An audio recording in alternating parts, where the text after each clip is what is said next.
or that one side, particularly the left, you don't hear a fucking peep about it on the media. Right. It's dismissed.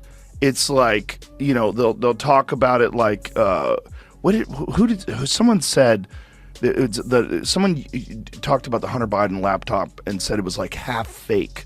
That was like a term. AOC half fake. That's right.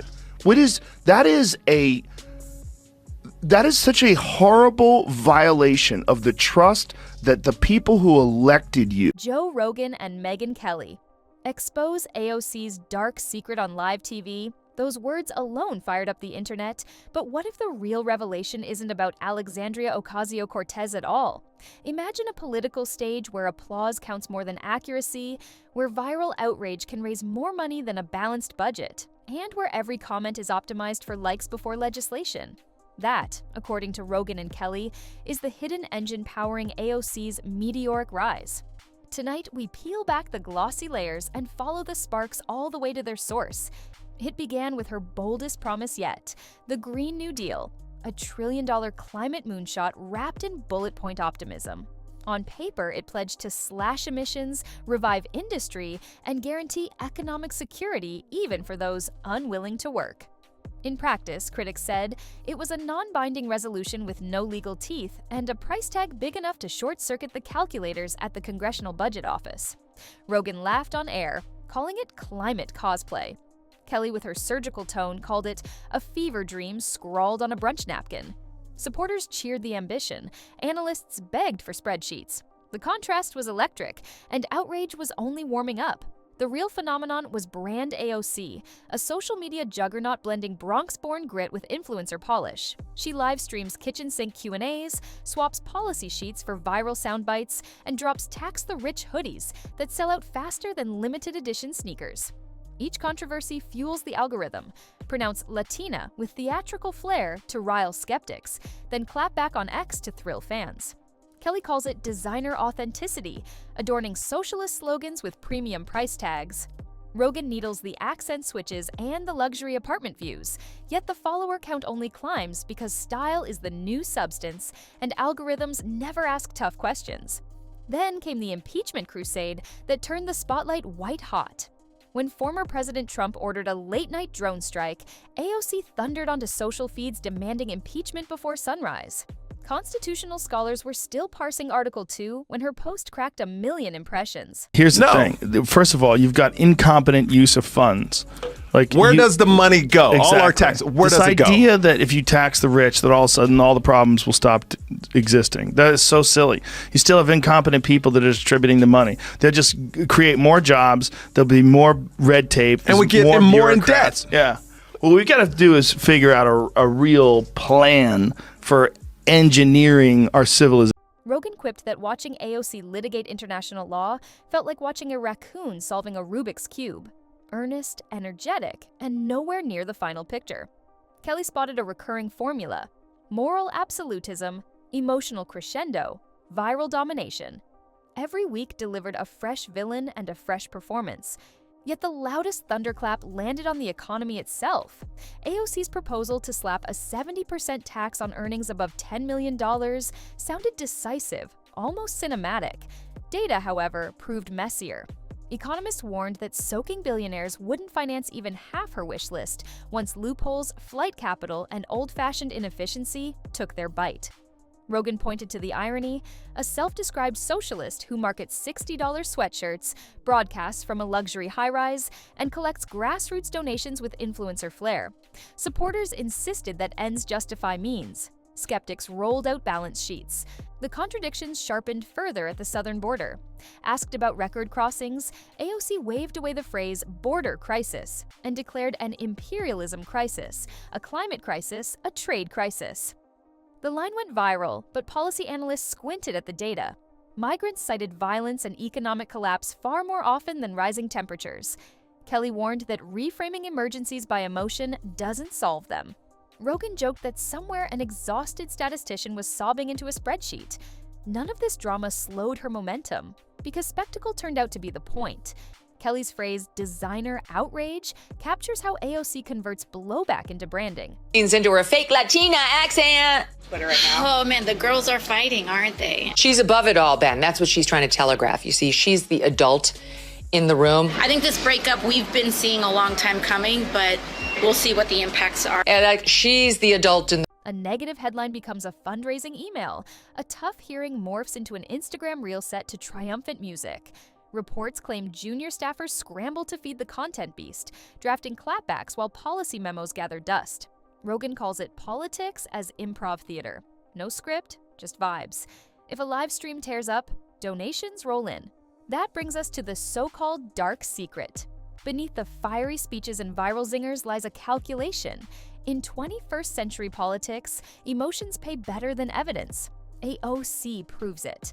Her superpower isn't persuasion in committee hearings, it's performance in comment sections. She shows that if you cry loudly enough, someone else will crunch the numbers later, or quietly shelve them. And if that model keeps delivering clicks and cash, every ambitious newcomer will copy it, turning Congress into a perpetual talent show. What does it all cost? Rogan frames the story as a cautionary tale. When applause replaces analysis, you can promise the planet without budgeting shovel-ready projects. You can declare housing a human right, then vote present when funding mechanisms surface. You can brand every critic a moral monster and watch your donation link explode. Kelly warns that the audience, meaning all of us, becomes complicit. Each retweet of a fiery soundbite rewards the very shallowness we claim to despise. The paradox grows deeper. AOC is not just a symptom. She is a mirror. She reflects a generation hooked on notification pings, yearning for purpose, yet impatient with complexity.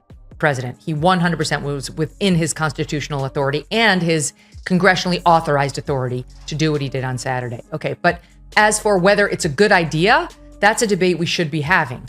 And look, if we could get congressional approval of the specific action, fine, I'm okay with that too. If you want to bring it to Congress, go ahead and see how that goes. I don't think it's necessary, but... The more over-the-top her rhetoric, the more entertained we feel, and the less time we spend reading the 12-page fiscal note behind her newest proposal. Thus, the cycle spins. Drama generates engagement. Engagement breeds more drama. Rogan and Kelly acknowledge that outrage engineering isn't exclusive to one side.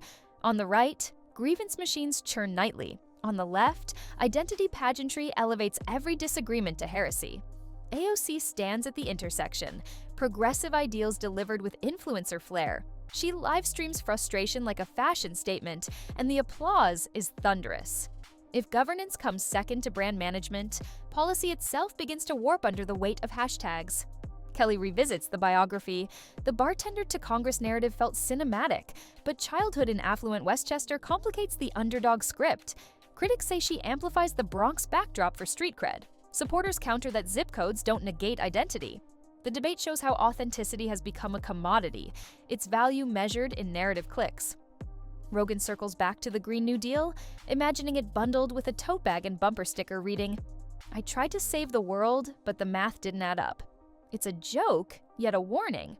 If policy becomes merch, its failure won't sink careers. It will fuel the next rebrand. Voters exhausted by ledgers may accept slogans that feel good, even if they do little good. So the question hovers, are we rewarding policies or performances?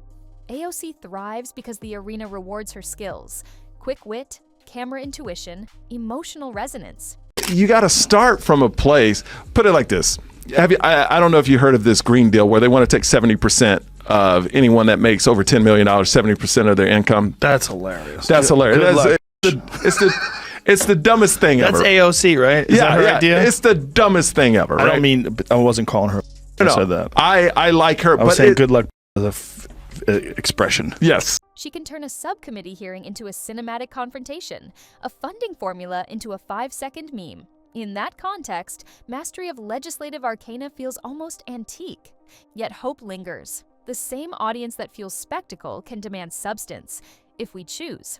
Metrics can be recalibrated, algorithms can surface depth. Constituents can trade share buttons for town hall attendance, retweets for reading lists. Rogan's parting grin isn't just mockery, it's a dare. If we genuinely care about climate change, economic justice, or immigration reform, we must do more than cheer slogans. We must interrogate spreadsheets, grill committees, and vote with both head and heart. That future is already knocking. Rumors suggest several first-term hopefuls are studying the AOC playbook, hiring digital strategists before policy advisors, practicing soundbite delivery in front of ring lights, and treating every committee meeting as potential viral fodder. Party elders whisper concerns behind closed doors. If governing becomes a side hustle to content creation, the slow grind of compromise may stall entirely. One moderate Democrat allegedly joked that congressional orientation should include an acting coach. Supporters counter that charisma and policy are not mutually exclusive, pointing to AOC's push for insider trading reforms and her grilling of Wall Street executives. They argue that her digital megaphone simply amplifies what has long been an insider game shrouded in jargon. This nonsense from like AOC that he should be impeached is just absurd. Absurd. There's no... Okay, get back to me when you've read the Constitution or get a law degree, because you sound like an absolute idiot. There is absolutely no ground to impeach the... Critics reply that amplification without discipline becomes white noise. Facts vanish in the roar, and nuanced debates flatten into gladiatorial exchanges where winning means ratioing the opponent rather than drafting law. The stakes feel especially high as the climate clock keeps ticking. Scientists warn of irreversible tipping points, yet hearings devolve into meme-worthy theatrics. Every viral moment risks obscuring the spreadsheets that could fund coastal defenses or modernize power grids. If the camera encourages drama over detail, will the next generation inherit policy built for likes instead of longevity? Rogan and Kelly end their conversation on a sober acknowledgement. The algorithm isn't destiny. Viewers choose what to amplify. The next time a fiery clip races across your feed, ask whether it solves something or merely spikes adrenaline. The answer, multiplied by millions of daily clicks, will decide whether Congress becomes a permanent reality show or reclaims its messy but essential craft of governance.